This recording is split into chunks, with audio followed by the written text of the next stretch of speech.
Boa noite, colegas. Primeiro eu queria me desculpar por não estar com vocês sincronamente essa noite, mas infelizmente surgiram alguns imprevistos de última hora, mas mesmo assim eu não podia deixar de compartilhar com vocês a parte da matéria que me coube, que é a responsabilidade. Então, continuando o que o colega Josivaldo falava, né, sobre essa formação dinâmica da personalidade, ela é muito baseada na questão da libido, né? A libido é a energia que move a vida para Freud. E essa libido, ela vai caminhando, digamos assim, mudando de localização ao longo do desenvolvimento, né? E de acordo com o crescimento da criança, né? Então, quando a gente pensa numa criança logo que nasce, um bebezinho de 0 a 2 anos, essa primeira fase, então qual é a primeira necessidade dessa criança? É se alimentar. Então, a primeira zona erógena, e não é esse erógeno aí, ele difere um pouco do erógeno sexual, né, da terminologia, porque ele está relacionado simplesmente à questão de necessidade e gratificação. Então, essas zonas, o ponto fixo dessa libido, ele sempre vai variar dependendo disso. Então, o primeiro ponto vai ser exatamente a boca, que o Freud chama de fase oral, que vai do 0 aos 2 anos, exatamente por essa necessidade da criança de se alimentar, e saciar ali sede e fome através da boca, a primeira parte que ele consegue controlar também do corpo, né? E aí esse controle está muito relacionado a essa libido, ao controle da libido. Na segunda fase, que Freud chama de fase anal, a criança, ela passa a ter a expectativa ou a tentativa de controle dos esfíncteres. Então, e ela passa a lidar aí com a dualidade entre o prazer da eliminação das fezes ou da urina e, ao mesmo tempo, a primeira proibição social, de que não se faça isso em qualquer lugar, mas sim num local apropriado. Então, já começam aí, a criança já começa a lidar com algumas proibições e isso constitui essa fase anal, que é a fase de controle dos esfíncteres e desse prazer de controle e ejeção de fezes. E logo após essa fase, que vai até 3, 4 anos, a criança começa a adentrar a fase fálica, que é aquela fase que a criança começa a perceber melhor os órgãos sexuais e a diferença entre sexos. E a partir daí, sim, muitas proibições sociais que vão refletir aí no subconsciente por longos anos, né, além das outras duas fases, mas muito marcada na fase fálica, vão se desenvolver. Então, o que ocorre nessa fase? A criança passa a perceber, principalmente o menino, que ele tem um pênis, que a menina não tem, e ele começa a sofrer também de algumas ansiedades que podem estar relacionadas ao medo de perda do pênis, e o Freud fala também da questão da inveja do pênis, né, por parte das mulheres. É como se faltasse alguma coisa, e para o homem é o medo de das meninas terem feito alguma coisa errada para perder o pênis delas, digamos assim, né? E eles não querem fazer o mesmo e perder o seu. Então essa lógica vai construindo aí a questão do subconsciente da pessoa à medida que ela vai se desenvolvendo, né?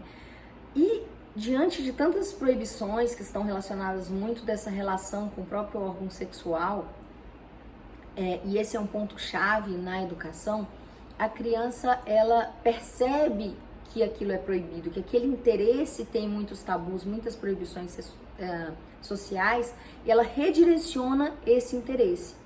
E esse redirecionamento do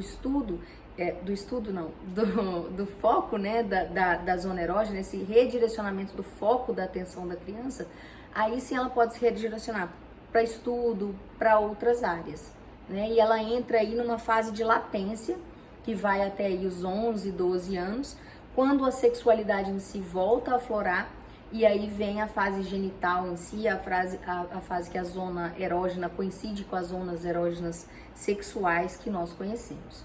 Mas eu falei da importância dessa fase fálica, que é dos 3 aos 7 anos. Nessa fase fálica acontece algo muito importante, que acho que alguns colegas já devem, né, ter estudado ou conhecido, que é o complexo de Édipo.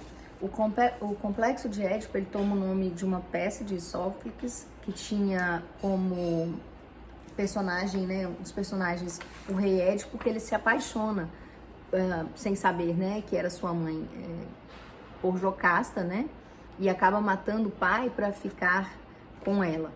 Então, qual é a ideia desse, por que esse nome de complexo de Édipo? Que é exatamente nessa fase fálica, dos 3 aos 7 anos, que a criança começa a despertar esse interesse para o órgão sexual, ele começa também a sentir atrações. E uma das primeiras, a primeira atração sexual, digamos assim, dos meninos é direcionada à mãe. Então, e aí as crianças internalizam também uma das primeiras grandes proibições, que ele tem o desejo pela mãe, ele quer a mãe, mas ele aprende que ele não pode ter, que a mãe é de outra pessoa, e através disso, todo esse sistema complexo que o Josivaldo antecipava, ele vai se formando através dessas necessidades fisiológicas, das descobertas, das fantasias e ao mesmo tempo da internalização dessas proibições. Passa para mim, por favor. Bom, e aí vem a questão, né, que nosso texto traz, que é quais são as implicações da psicanálise, dessas ideias gerais de Freud para pedagogia, para a educação, né, como um todo.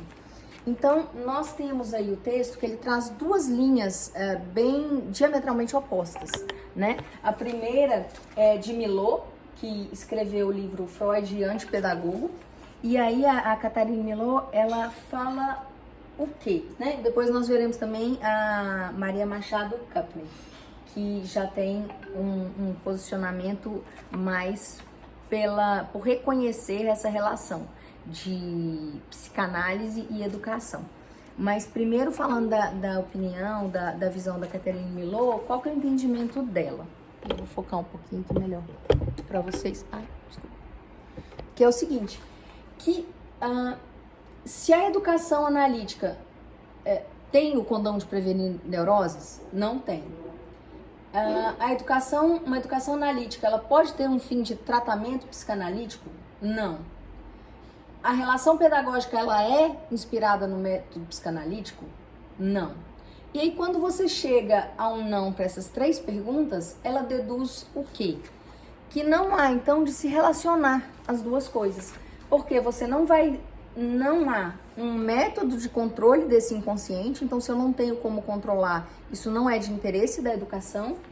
E em segundo lugar, ele faz uma diferenciação muito grande, porque na psicanálise a gente fala muito do papel do terapeuta, e o terapeuta ele tem um ponto crucial que seria uma neutralidade.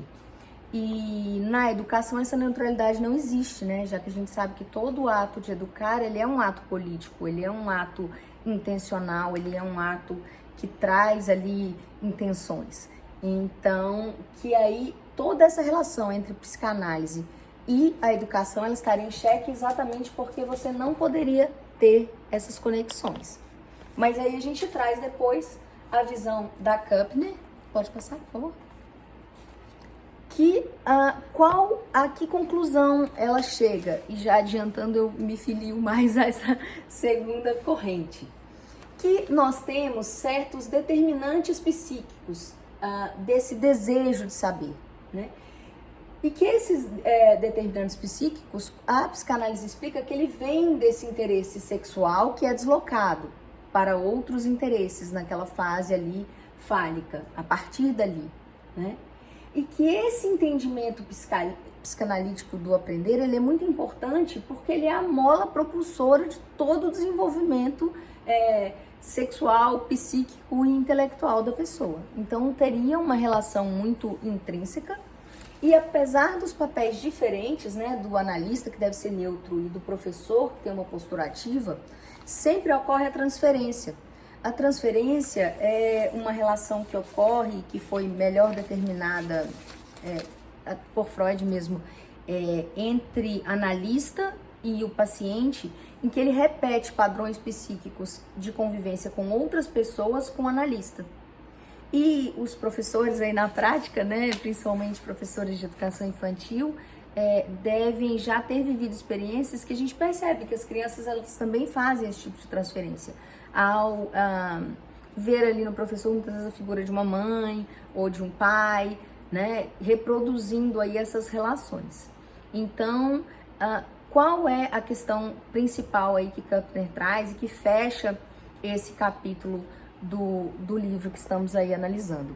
Que pedagogo, o professor, o educador, ele não precisa ser um analista, ele não precisa responder sim até todas aquelas perguntas iniciais ali da Milô, mas ele pode sim ser inspirado por ideias psicanalíticas para melhorar, né, o seu fazer ali pedagógico do dia a dia. Então é isso, pessoal, obrigada.